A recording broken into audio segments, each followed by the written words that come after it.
What's up guys, it's Card Guys here. I want to do a video about a couple of trades I recently made. Two big ones for me, at least personally. I typically don't make trades in a high value just because of, skepticism on, reliability of the other person. When you get into more expensive cards, it's harder to find people that you can trust, but fortunately I did end up doing a couple deals that ended up working out. Both parties are happy. They're getting some stuff that they thought was cool.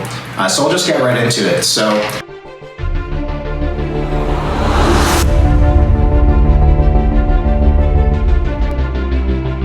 the first one is I got my Giannis Totally Certified 2013 Rookie Roll Call Auto BGS 9. The subgrades I think are 9.5, 9.5, 9, and 8.5 on the corners. I'm considering resending it into BGS to hopefully get a 9.5 if I can get the corners at a 9. Looking at them, there's one dinged corner that I can see why they gave an 8.5, but you just never know. Like, you could get someone who's a little bit more gracious on grading, and I can get a 9.5, and the 9.5 sell for 500 more than the 9 that I have. So I'll kind of tell you guys the details of what I traded to get into it.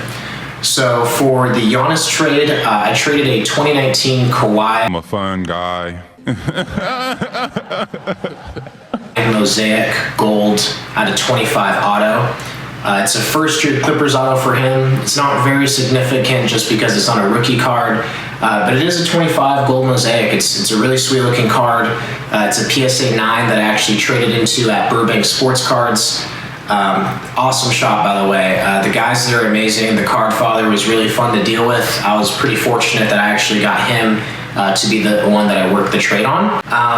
I traded in the last video, a Trae Young, 9, a few raw Tatis Silvers, a Kobe, nothing really major. Just kind of offloading some things. I saw this Kawhi that they had that caught my eye. So I got a deal done there. I put it in about maybe $390, $400 in value for the trade.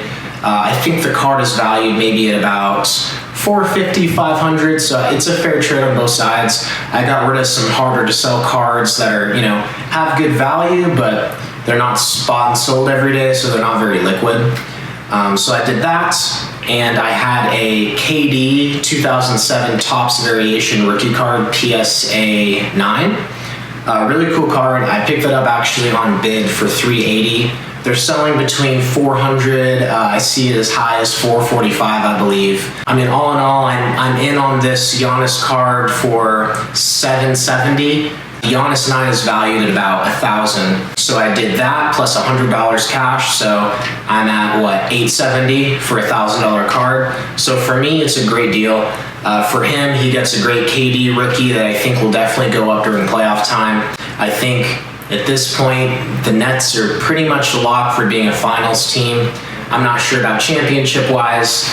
The Lakers have been looking good with their bench. But, I wanted to get that Kawhi initially because I thought it had, it was pretty low valued at the time. And I kind of traded, a premium for it. But I could see the potential in it, so I was going to hold it long-term for the playoffs and then sell it then for hopefully in the $600 range. This opportunity came up. He actually messaged me on Blowout Forums. I posted about some trades that I wanted to make because I picked up a Sapphire Jason Dominguez first Bowman Chrome, and I thought that's what he was interested in, but because I really wanted this Giannis auto that sells for around $1,000, I decided to send him some cards that I'd be willing to trade if he gave me the right value for it. I sent him the KD, is the Kawhi, LeBron Orange Laser 2016 Donruss with Kobe. He wanted that one too, but I told him that one is one I prefer to keep, and he'd have to give me a very high premium on it, in the $500 range, which I think right now is valued maybe $100 more than what they actually go for. We came to an agreement on the Kawhi and the KD. Like I said, I'm super happy with it. Now that I have this Giannis rookie auto, I'll show you guys it right here.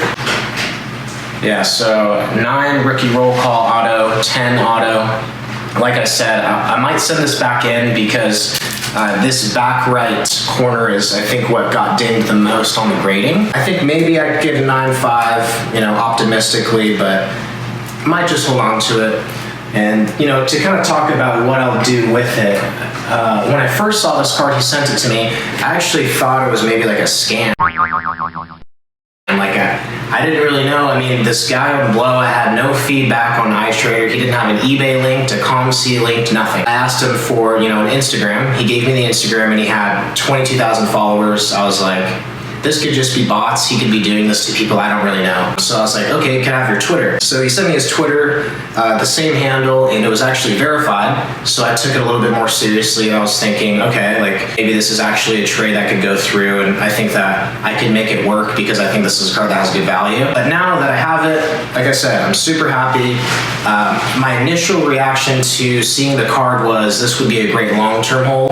I think definitely this could go up by double, $2,000 in a few years, maybe even more. But right now what I can do with it is either, since I have only $870 put into it, I could sell it. I can make a profit of about $100 after fees, or I could use it to trade into another thing bigger at the Dallas show or the national show that we plan on going to that might be canceled, that we're hearing. So we might have to think about scheduling to go to Dallas instead of the Chicago show at the end of July. Or I could just hold on to it. I could just go ahead and go with my initial plan. I could hold on to it and see where it goes. But we'll see with that. I'm not super concerned with it now. I have enough cash coming in from, other trades and other buys that I've been making and sells that, I'm comfortable with it. I can sit on it if I need to, but if the right trade came along, I would go ahead and just do that to get into a bigger card. I'm not sure exactly what that'd be right now. I see a lot of Kyrie autos going for super cheap. Maybe I could get a few Kyrie autos, but we'll see with that. And the second trade I made, again on Blowout forums, this guy posted, he had a bunch of really cool slabs. He had Giannis rookie slabs, Jamal Murray, Jaylen Brown, a few other notable superstar players, but I was mostly kind of keying in on the Jamal Murray and the Jaylen Brown. I figured since it was right after Jamal Murray's injury, a few days after being out for the year, I figured this would be a good time to get into one for a little bit lower of a value than what I think they should be worth because of the injury. I ended up sending him over some cards. He was looking at mostly baseball. Fortunately, because I didn't have to include the Sapphire Dominguez in the previous trade, which I thought he was interested in, I was able to include it into this trade so I didn't have to pay any cash. So what I traded him was a 2019 Topps Clearly auto, Vlad Guerrero Jr. It was out of 99. I picked it up for $115, I think about 2 weeks or a week before the season. Right now, I see them selling for $200 to even $240. So I figured, I'll say $215 trade value because that gives me $100 of extra room that I didn't spend. And he accepted it. He thought that was fair. He ended up going for the 2020 Dominguez first Sapphire Bowman Chrome as well. I picked that up also on Blowout forums for $215 off of a seller. He gave me a sweet deal. It was really quick and easy. I knew that the car could sell at $300, and that was my initial thought. Was I would look at it really closely and see if it was worth grading, because the 10s sell for about $900, $950-ish in that range. So I'm like, that's a good potential. I figured I'm only in it for $215. I may as well see what I can get out of it in trade value. So he gave me $315 in value for that, which I thought was totally fair. And lastly, I had a 2018 Topps Holiday Acuna 10 that I picked up also on Blowout forums. I spent a lot of time on there. There's a lot of great deals to be had if you spend the time searching through the threads. It's an old school forum, so you have to kind of be patient and learn it, but super simple. I got the Acuna Holiday 10 and a Purple Chrome Heritage 10 rookie card of Acuna for $500.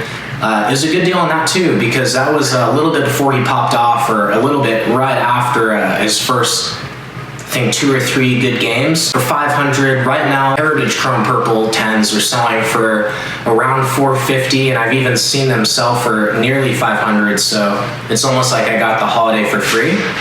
So I threw that into him. So I'm in those cards for only, let's see, $630.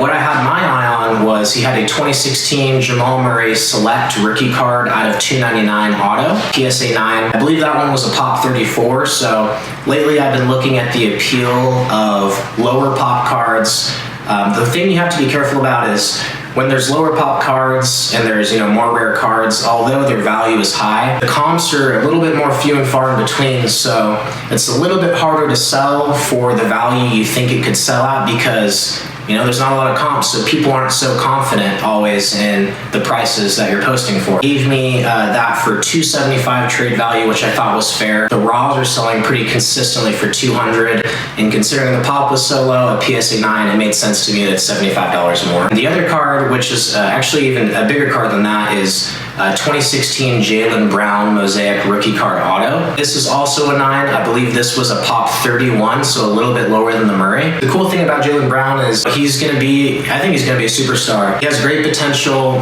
being with Tatum, an excellent scorer, a better scorer than him, I'd say. I think there's a good dynamic duo there, and I think the Celtics could definitely make a good run. They've been winning a good amount lately, and this is actually right after his 17 for 20 field goal game, where it was a historic game for the Celtics. They'd never had a player shoot with that percentage with that many shots. It was crazy. I mean, he was finishing at an elite level. I picked that up. He had it, I think, listed at $475 value, which I thought was fair because a BGS 9 sold for $500 recently. And we know BGS 9s are definitely lower value than PSA 9s in almost every case. So I thought that was a no-brainer. I picked that up. I'm very excited about them. So the Jamal Murray is an on card. Very cool. This black outline that you see, this isn't actually the slab, this is a sleeve from Firebox Cases. You guys should check it out. They're very, very cheap. I think I picked it up for, it was $6.99 for a pack of 50 of these, and I think it kind of takes the card to the next level appearance-wise. And then you can see back here, it's numbered to $2.99. But really cool on-card auto. Like I said, I really believe in Jamal Murray. I collect him personally, so I figured this would be a great time to get into one right after an injury. And here is the Jaylen Brown Mosaic.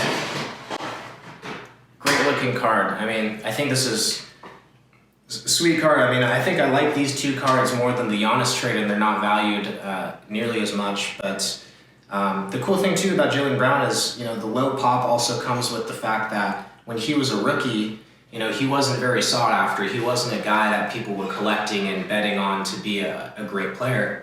And this year, he ended up being an all-star, so he's on the come up. He clearly can show that he can score. He could play that shooting guard role, and I think that he can definitely be a top 5 shooting guard in the league. For these two, I'm not planning on selling these. I think the Jamal Murray for sure is a hold because of his injury, and he's not going to be coming back this year. So I'm going to hold on to this one at least for a year until he comes back.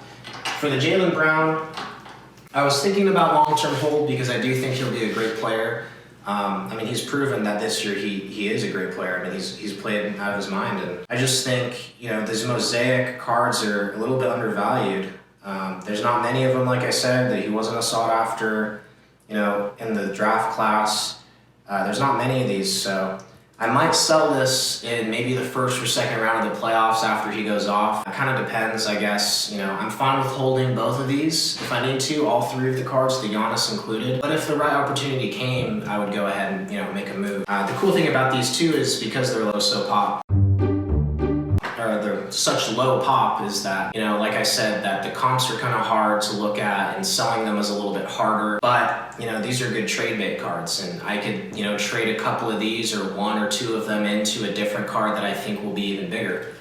So I think there's a lot of good opportunities I can make here. Looking at the value that I spent on the cards that I traded for, like I'm up, on both these cards, over $100 I'm up. So I feel happy about it, I'm confident. I think that all 3 of these cards are better cards than the ones that I had. I think that the people I traded to are happy with them. Clearly the Jamal Murray and Jaylen Brown guy, he wanted some baseball, and I had some baseball that I was willing to give up that I got for cheap. For the Giannis guy, he liked the Kawhi and KD, which, like I said, I think have good potential. I think that, there'll be cards that I could have made money on if I would have been patient. But this opportunity came up, and I wasn't wanting to put $1,000 of capital into a single card that I wasn't super into, one that I had my eye on for a while. So I was happy with it. But yeah, I just want to talk about my trades. They're the biggest trades I've made so far because I don't like trading high value cards like this, just because you just never know about the reliability of others, and there's always skepticism. Fortunately for me, what I have on my side, I think, is my iTrader rating is perfect. There's only like 6 or 7 or maybe 8 reviews at this point. My eBay had a perfect feedback, so I have like 100% feedback, I think in like 300 transactions, so I think that definitely gave them the peace of mind for trading in big cards like this. So yeah, I think that wraps up my trades. You know, a few different things I could do with it, but I'll figure it out.